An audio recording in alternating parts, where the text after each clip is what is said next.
अस्सलामुअलैकुम guys, welcome back to my new video.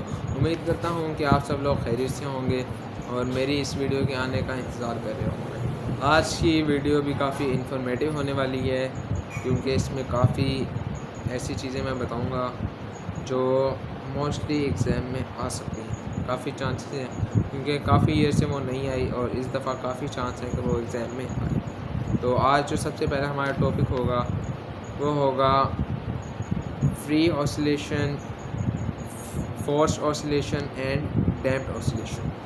ठीक है, ये आज का हमारा टॉपिक है।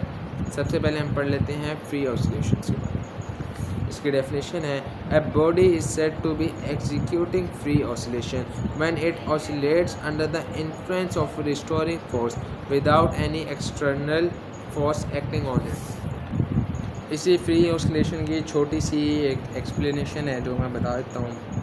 The free oscillation possesses constant amplitude and period without any external force acts on it. Ideally, free oscillation do not undergo damping.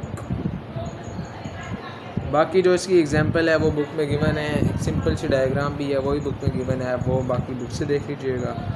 बाकी इसके बाद आता है फोर्स्ड ऑसिलेशन। इसकी डेफिनेशन मैं बता देता हूँ। If the external force make the object to oscillate at the frequency of applied force rather than its natural frequency, then such oscillation are called forced oscillation. ये भी काफ़ी इजी है, इसकी भी मैं छोटी सी एक्सप्लेनेशन बता देता हूँ। Movement of the pendulum of a clock is also an example of forced oscillation because it is driven by a small motor. यानी कि जो सिंपल पेंडुलम का जो पेंडुलम होता है जो मूव करता रहता है हर वक्त, वो जो है वो छोटी सी एक मोटर लगी होती है उसके पीछे जो उसे मूव करवा देता है। हर सेकंड में वो एक दफ़ा मूव करती है। ठीक है, काफ़ी इजी है ये भी।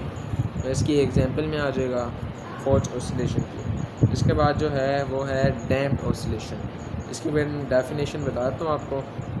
If the amplitude of oscillation decreases under damping forces, the such oscillations are called damped oscillation. If the amplitude of oscillation decreases under damping forces, the such oscillations are called damped oscillations. ठीक है, एक और भी है इसके बारे में, थोड़ी सी इसकी एक्सप्लेनेशन में आ जाएगी स्पेसिफिकेशन में। The damping is said to be light when the amplitude of oscillation decreases gradually with time. ठीक है, यानी कि ऑसिलेशन जो है वो ग्रेजुअली डिक्रीज़ करता है विद टाइम। जैसे टाइम डिक्रीज़ होगा वैसे ही ऑसिलेशन भी डिक्रीज़ होगा। ठीक है, इसके बाद लाइट डैम्पिंग के बारे में पढ़ लेते हैं हम। Light damping gradually reduces the energy and amplitude of vibrating object. इसकी एग्जांपल है An example of light damping is a swing in playground which gradually comes to rest when oscillates freely. ठीक है, इसके बाद हैवी डैम्पिंग के बारे में पढ़ लेते हैं।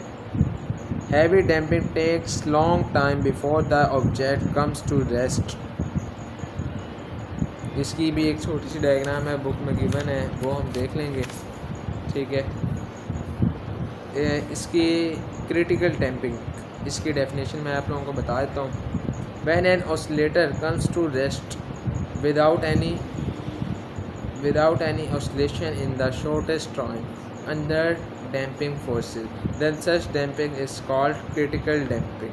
Critical damping is often useful in oscillating system because such system returns to equilibrium position rapidly after facing external driving force. ठीक है, इसकी एग्जांपल मैं आपको बता देता हूँ। When a car is passing over a bump on road, when it would move up and down violently for some time, which may cause injury to passenger. To overcome this problem, energy absorbing devices damping known as shock absorbers are positioned into the automobiles and vehicles. ठीक है guys, आज का भी topic ख़त्म होता है। मिलते हैं नेक्स्ट वीडियो में, तब तक के लिए अपना बहुत सारा ख्याल रखिएगा। अल्लाह हाफिज़।